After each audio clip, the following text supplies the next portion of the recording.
बिस्मिल्लाहिर्रहमानिर्रहीम। अस्सलाम वालेकुम डियर स्टूडेंट्स। आज हम एनिमल किंगडम से रिलेटेड कुछ अहम टर्मिनोलॉजीज को समझने की कोशिश करेंगे। हमने लास्ट टाइम एनिमल किंगडम को डिस्क्राइब करने की कोशिश की थी और इसके जनरल कैरेक्टर्स और इसके फर्दर ग्रुप्स एंड सब ग्रुप्स उन पर बात की। इसी दौरान हमें कुछ टर्मिनोलॉजीज का सामना करना पड़ा था। मसलन एक टर्म थी ग्रेट रेडिएटा। ये दरअसल दो टर्म्स थी, एक रेडिएटा एक बाइलेटेरिया। पहले इनको समझने की कोशिश करते हैं। रेडिएटा उन एनिमल्स को कहा जाता है जो रेडियली सिमेट्रिकल हो। रेडियली सिमेट्रिकल को पढ़ने से पहले हमें सिमेट्री को समझना पड़ेगा। सिमेट्री किसे कहते हैं? Arrangement of body parts of an organism around a central axis is called symmetry. यानी किसी जानवर के जिस्म के मुख्तलिफ पार्ट्स होंगे, वो पार्ट्स एक सेंट्रल इमेजिनरी एक्सिस है, उसके गिर्द किस तरह से अरेंज है। अगर ये अरेंजमेंट अंधाधुंध है, कोई रूल रेगुलेशन जहन में नहीं रखा गया, तो इस कंडीशन को कहते हैं एसिमेट्रिकल। हमने जो आपको फाइला बताए थे उसमें पहला फाइलम पोरिफेरा था, उसमें कोई सिमेट्री नहीं थी। यानी सेंट्रल एक्सिस था बॉडी का, उसके गिर्द ऑर्गन्स के अरेंजमेंट इर्रेगुलर थी, उसको कहेंगे एसिमेट्रिकल। इस पोरिफेरा से ऊपर जितने ग्रुप्स हैं वहाँ एक खास तरतीब से इनको अरेंज किया था, तो ये खास तरतीब से अरेंज हो तो उसको सिमेट्री कहते हैं। अब ये सिमेट्री दो तरह की है, एक है रेडियली सिमेट्रिकल या रेडियल सिमेट्री और दूसरी है बाइलेटरल सिमेट्री। तो जिनके जिस्म के ऑर्गन्स रेडियली सिमेट्रिकल हों उन जानदारों को ग्रेट रेडिएटा में रखा गया है, और जिनके बॉडी पार्ट्स बाइलेटरली सिमेट्रिकल हों उनको बाइलेटेरिया कहा गया। अब इन दोनों में फर्क क्या है ये देखिए। आमतौर पर रेडियली सिमेट्रिकल उन जानदारों में होती है जिनका जिस्म या तो सिलेंड्रिकल हो या फिर राउंडेड हो, राउंडेड या गोल इस तरह का। ये सिलेंड्रिकल इसको कहते हैं, जबकि गोल इसको कहते हैं। अब जरा तवज्जो करना है। रेडियल सिमेट्री उसको कहते हैं जब हम इन एनिमल्स के जिस्म को सेंटर से गुजरते हुए किसी भी एंगल से काटें तो दो बराबर हिस्से बन जाए। बराबर हिस्सों से भी बेहतर टर्म है मिरर इमेजेस। मिरर इमेज का मतलब क्या है? हूबहू आइडेंटिकल दो पार्ट्स बन जाए। मसलन ये सेंट्रल पॉइंट है, यहां से हम इसको यूं काटते हैं तो ये हिस्सा और ये हिस्सा बराबर होंगे कि नहीं? बिल्कुल मिरर इमेज होंगे। या अगर हम इसको ऐसे काटते हैं फिर भी ये वाला हाफ और वो वाला हाफ बिल्कुल बराबर होंगे, आइडेंटिकल होंगे। या आप इसको ऐसे काटें, कहीं से भी काटें, इनके जिस्म के दो बराबर हिस्से बनते हो। बराबर हिस्सों का मतलब आइडेंटिकल बनते हो, तब इसको क्या कहेंगे? Radially symmetrical. मसलन अब दूसरा है ये दायरे में सेंटर से गुजरते हुए आप इसको इस एंगल से काटें या इस प्लेन से काटें तो दो मिरर इमेज बनेंगे। इस प्लेन से काटें तो वो हाफ और ये हाफ एक जैसे होंगे। अगर आप यहाँ से काटेंगे तो ये हाफ और ये हाफ बराबर होंगे। अगर ऐसे काटेंगे तो ये हाफ और ये हाफ बिल्कुल सेम होंगे। तो ऐसा बॉडी प्लान जिसको हम सेंटर से गुजरते हुए किसी भी एंगल से दो बराबर हिस्से करें तो दोनों हिस्से आइडेंटिकल टू ईच अदर होंगे, उस तरह के जिस्म को क्या कहा जाता है? रेडियली सिमेट्रिकल कहते हैं इसको। और इस पैटर्न वाले सारे जानदारों को मिलाकर क्या कहते हैं? ग्रेट रेडिएटा कहते हैं। ठीक हो गया। इस ग्रुप की यानी रेडियली सिमेट्रिकल ऑर्गेनिजम्स की खास बात यह होती है कि इनमें राइट और लेफ्ट में फर्क नहीं होता, एंटीरियर और पोस्टीरियर में भी कोई फर्क नहीं होता, डॉर्सल और वेंट्रल का भी कोई फर्क नहीं होता, डिफाइन नहीं है। मिसाल के तौर पर अब इसके किस हिस्से को मैं राइट कहूँ? मसलन फर्ज करें मेरे राइट साइड पे था तो मैंने इसको राइट कहा, घुमाया, अब वही लेफ्ट पे चला गया। अब इस राइट और इस पिछले राइट में कोई फर्क नहीं है, एक जैसे है ना। तो इसको कहते हैं no differentiation between left and right. Similarly anterior कौन सा है, पोस्टीरियर कौन सा है, डॉर्सल कौन सा है, वेंट्रल कौन सा है, ये भी फर्क नहीं पता चलता। अच्छा, ऐसा जिस्म हरकत के लिए बहुत मुनासिब नहीं है, हरकत कर सकता है ये जिस्म, लेकिन जो दूसरा ग्रुप है उसके मुकाबले में इसमें हरकत की गुंजाइश कम होती है। तो अब ये हो सकता है बहुत वाज़ेह नहीं हुआ हो, दूसरा पढ़ेंगे तो ये फर्क आपको वाज़ेह हो जाएगा। अब आते हैं बायलेटेरिया की तरफ। तो वो जानदार जिनका जिस्म बायलेटरली सिमेट्रिकल हो। अब बायलेटरली सिमेट्रिकल किसको कहते हैं? अ बॉडी और body plane which can only be divided into two equal halves by passing through the center in a single plane। ऐसा जिस्म जिसको सेंटर से गुजरते हुए सिर्फ एक पॉइंट से गुजरेंगे तो हम इसके दो बराबर हिस्से बना सकते हैं, उससे ज्यादा नहीं बन सकते। मिसाल के तौर पर एक फिश को जहन में रखें, ये एक फिश है, इस तरह का फिश, ये इसका सेंट्रल एक्सिस है। आपने यहां से काटा तो दो मिरर इमेज बन गए, हूबहू एक जैसे बन गए। लेकिन अगर आप यूं काटेंगे तो वो अगला हिस्सा और है, पिछला हिस्सा और है। इसी तरह आप यूं काटेंगे तो डॉर्सल साइड और है, वेंट्रल साइड और है। फिश के पास हम क्यों जाए? अपने जिस्म को जरा इमेजिन करें। अगर हम यहां से एक इमेजिनरी लाइन के जरिए अपने जिस्म के दो हिस्से करना चाहें बराबर एक जैसे, तो सिर्फ एक ही प्लेन में इधर से काटेंगे तो राइट और लेफ्ट एक दूसरे के मिरर इमेज होंगे। अगर आप यूं काटेंगे तो आगे वाला हिस्सा अलग होगा, पीछे वाला हिस्सा अलग होगा। यूं काटेंगे तो निचला धड़ अलग होगा, ऊपर वाला अलग होगा। यानी इनके जिस्म को हम सिर्फ एक प्लेन से ही दो मिरर इमेज में काट सकते हैं। ऐसे जिस्म को क्या कहते हैं? बायलेटरली सिमेट्रिकल कहते हैं। इस तरह के जानदारों के जिस्म में राइट और लेफ्ट डिफाइंड होते हैं। मिसाल के तौर पर हम सब का राइट ये है, अब मैं यूं हो जाऊं तब भी यही राइट है, मैं इस तरह मुड़ जाऊं तब भी राइट यही है। एंटीरियर और पोस्टीरियर में भी फर्क है। एंटीरियर किस एंड को कहते हैं? जो पहले इन्वायरमेंट में टच करे, तो एंटीरियर ये है, पोस्टीरियर पैर है, उसमें फर्क है। राइट लेफ्ट में फर्क, एंटीरियर पोस्टीरियर में फर्क, और डॉर्सल और वेंट्रल में फर्क। मसलन ये पेट जिस तरफ है वो वेंट्रल साइड है, पीठ जिस तरफ है वो डॉर्सल साइड है। आप खुद सोच सकते हैं, फर्क है बहुत सारा। तो ऐसा जिस्म हरकत के लिए बहुत मुनासिब होता है। अब एनिमल किंगडम में कौन से जानदार कौन से सिमेट्री रखते हैं, तो एक लम्हे के लिए जरा सोचें। सबसे पहला फाइलम था पोरिफेरा, वो हमने कहा एसिमेट्रिकल है, सिमेट्री उधर है ही नहीं। उसके बाद कौन सा था? निडेरिया। निडेरिया अकेला फाइलम है जो रेडियली सिमेट्रिकल है।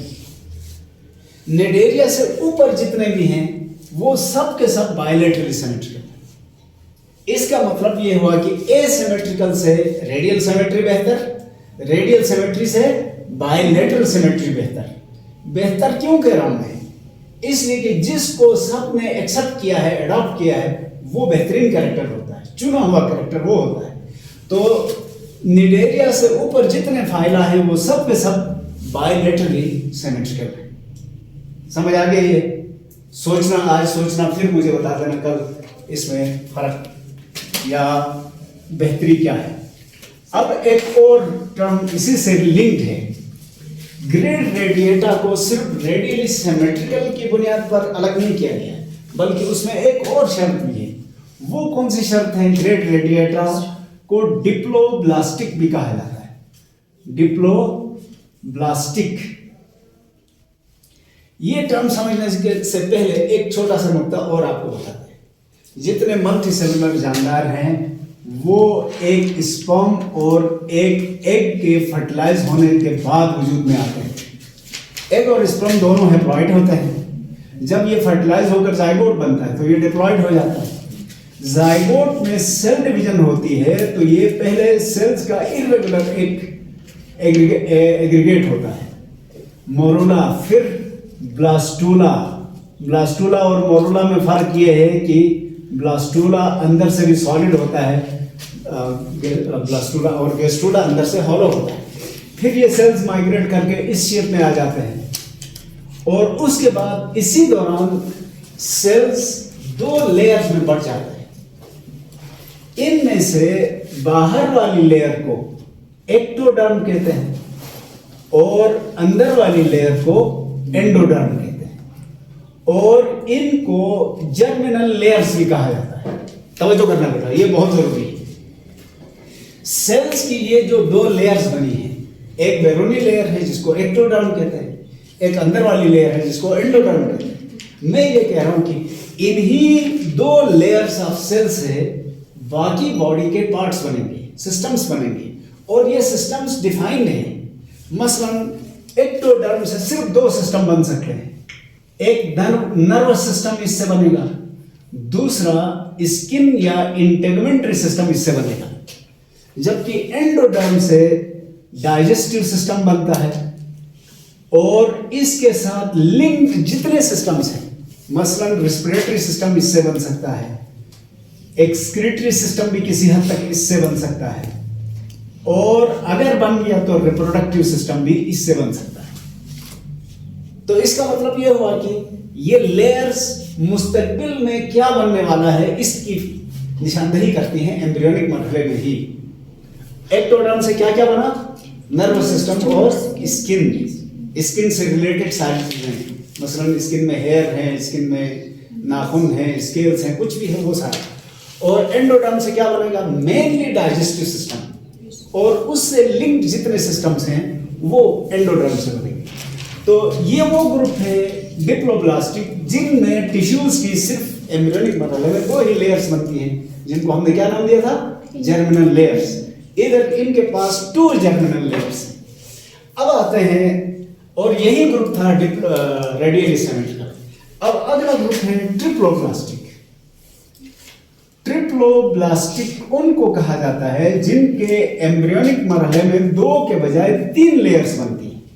बाहर वाली हस्ब मामूल एक्टोडर्म कहलाएगी, सबसे अंदर वाली को एंडोडर्म कहा जाएगा और एक्टोडर्म और एंडोडर्म के बीच में एक और लेयर बनेगी, इसको कहा जाएगा मीजोडर्म।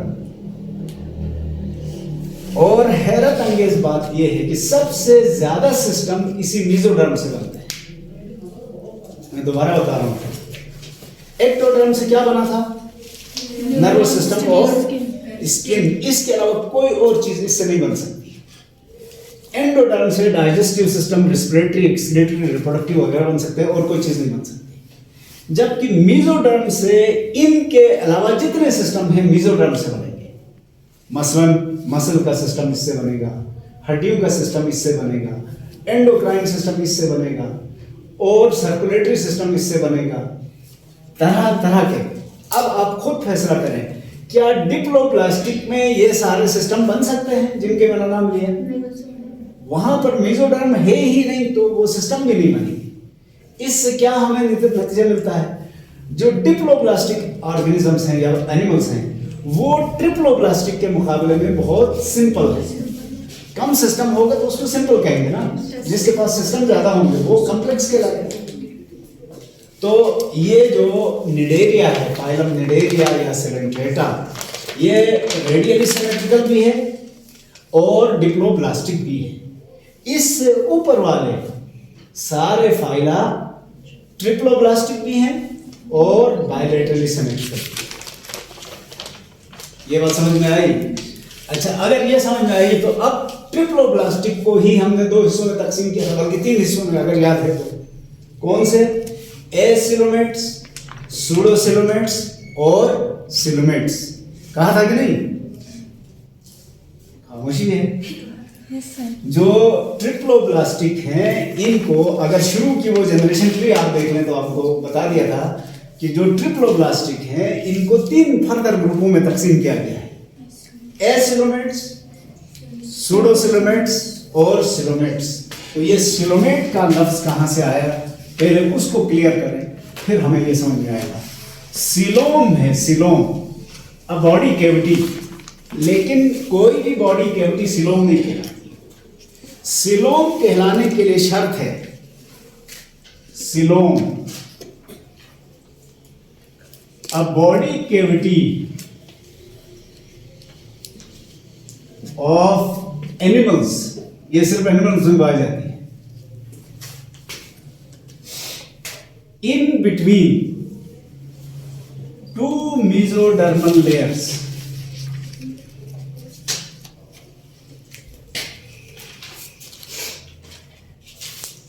is called coelom.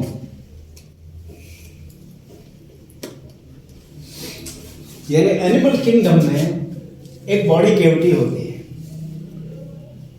और सिर्फ उसी बॉडी कैविटी को सीलोम कहा जाएगा जो मेसोडर्म की दो लाइनों के बीच में, या मेसोडर्म सेल्स की एक लेयर थी, वो स्प्लिट होकर दो हिस्सों में तकसीम हुई और मेसोडर्म की दो लेयर्स के बीच में एक गैप वजूद में आया, उस गैप को क्या कहते हैं, सीलोम। अब पहले मैं अपनी तरफ मुतवज्जा करूं, हमारे जिस्म में ये पूरा एक गैप है, खाली जगह है, जिसके अंदर डाइजेस्टिव सिस्टम रखा हुआ है। पूरा डाइजेस्टिव सिस्टम निकाले तो एक कैविटी बनती है ना, वो बॉडी कैविटी है, यही सीलोम है। लेकिन ऐसी किसी भी बॉडी को सीलोम नहीं कहेंगे। सीलोम सिर्फ किसको कहेंगे, जिसका बैरूनी कवर और अंदरूनी कवर दोनों मेसोडर्म से बना, तो दो मेसोडर्मल लेयर के बीच में जो गैप होता है उसको सीलोम कहा जाता है। अब अगर ये सीलोम समझ में आ गया तो हमारे लिए ये बाकी जो तीन टर्म्स थी, एसीलोमेट, सूडोसीलोमेट और सीलोमेट समझ में आएगा। जानदारों की यानी ट्रिप्लोब्लास्टिक एनिमल की ये तीन अक़साम। एसीलोमेट्स में क्या है, तवज्जो, ये एक्टोडर्म है, ये एंडोडर्म है, और मेसोडर्म ने क्या किया है, एक्टोडर्म और एंडोडर्म के दरमियान जो गैप था उसको फिल कर दिया है। जो ग्रीन इंक से मैं दिखा रहा हूं ये क्या है, मेसोडर्म। तो यहां पर कोई कैविटी है नहीं, ये अंदर जो नजर आ रहा है ये तो डाइजेस्टिव सिस्टम है, कैविटी ही नहीं। जिस जगह कैविटी होना था उसको मेसोडर्म ने फिल किया है, इसलिए इनको क्या कहा, एसीलोमेट। ए यहां प्रीफिक्स है, ए का मतलब विदाउट, नो सीलोम। सीलोम बनने की गुंजाइश थी लेकिन उस गुंजाइश को मेसोडर्म ने फिल किया है, लिहाजा कोई बॉडी कैविटी नहीं है। तो जिसमें बॉडी कैविटी की गुंजाइश हो लेकिन ना हो उनको क्या कहेंगे, देखिए मैंने क्या जुमला कहा है, जरा गौर करें। डिप्लोब्लास्टिक में सीलोम बनने की गुंजाइश ही नहीं है क्योंकि वहां मेसोडर्म ही नहीं है। ट्रिप्लोब्लास्टिक में सीलोम बनने की गुंजाइश थी लेकिन किसी ने मेसोडर्म को फिलिंग के लिए इस्तेमाल किया और कैविटी ही नहीं बनी, तो उनको क्या कहेंगे, एसीलोमेट्स। दूसरा ग्रुप है सूडोसीलोमेट्स। सूडोसीलोमेट क्यों कहते हैं, ये है एक्टोडर्म, ये है एंडोडर्म, और मेसोडर्म जाके एक्टोडर्म के साथ चिपक गई है। चिपकने की वजह से एक कैविटी तो बन गई, कैविटी है ना, ये गैप है between mesoderm and endoderm, cavity है, लेकिन ये ट्रू सीलोम नहीं है क्योंकि ट्रू सीलोम के लिए शर्त क्या था, वो मेसोडर्म की दो लेयर के बीच में होना चाहिए था, जबकि इसमें एक तरफ मेसोडर्म है एक तरफ एंडोडर्म है। ये है हमारी एक्टोडर्म और ये है हमारी एंडोडर्म, और ये ब्लू वाली कौन सी है, मेसोडर्म। तो इस बॉडी कैविटी को हम क्या कहेंगे, सूडो सीलोम कहेंगे। सीलोम तो है या बॉडी कैविटी तो है लेकिन ट्रू नहीं है। इस तरह के जितने भी एनिमल्स होंगे उनको क्या कहेंगे, सूडोसीलोमेट्स।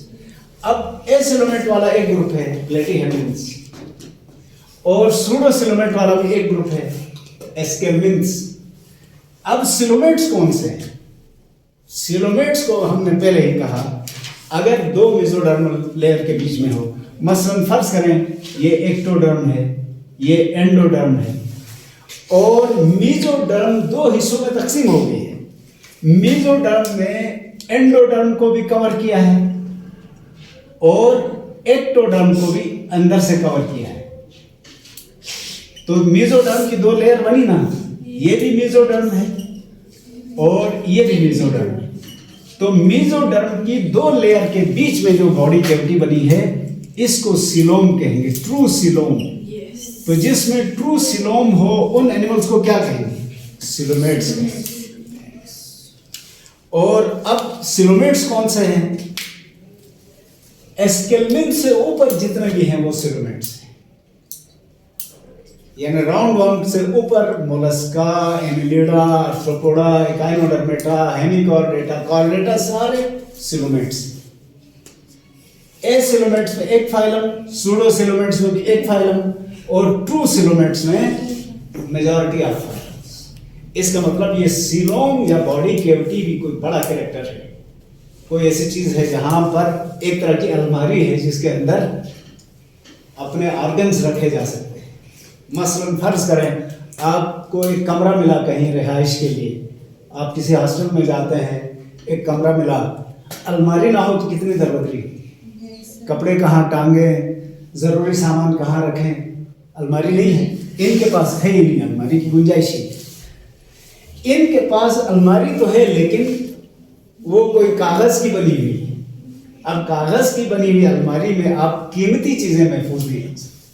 मसलन आपने देखा होगा शीट्स की बनी हुई या प्लास्टिक की बनी हुई अलमारियां भी होती हैं जहां आप सिर्फ कपड़े टांग सकते हैं, डस्ट से बचाती है वो, बस चोर से नहीं बचा सकते। जबकि ये वाली अलमारी कैसी है? स्टील की है, अंदर बाहर कवर्ड, महंगी से महंगी चीज भी यहाँ आसानी से महफूज तरीके से रखी जाती है। ठीक हो गया? तो ये थे जी सिलोमेट्स। अब मैं वापस नीचे लाता हूँ।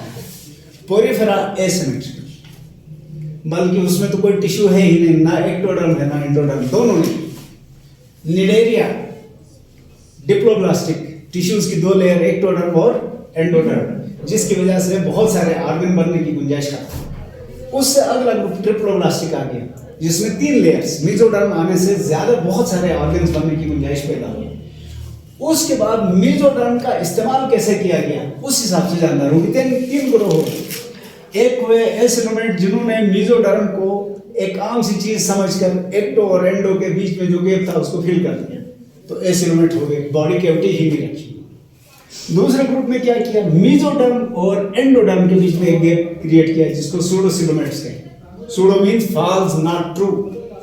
और सिलोमेट्स ने क्या किया? मेसोडर्म के 2 हिस्से करके एक अंदर एंडोडर्म के साथ चिपका दिया, दूसरा बाहर ले जाके एक्टोडर्म के साथ चिपका दिया। तो मेसोडर्म की ही 2 लेयर के बीच में एक गैप बन गया जिसको हमने कहा सिलोम। और जिनके पास सिलोम हो उनको हमने सिलोमेट्स कहा। ठीक हो गया बेटा? सिलोमेट्स की मजीद 2 अक़साम है, प्रोटोस्टोम्स और ड्यूटेरोस्टोम, ये हम कल डिस्कस करेंगे। ठीक हो गया?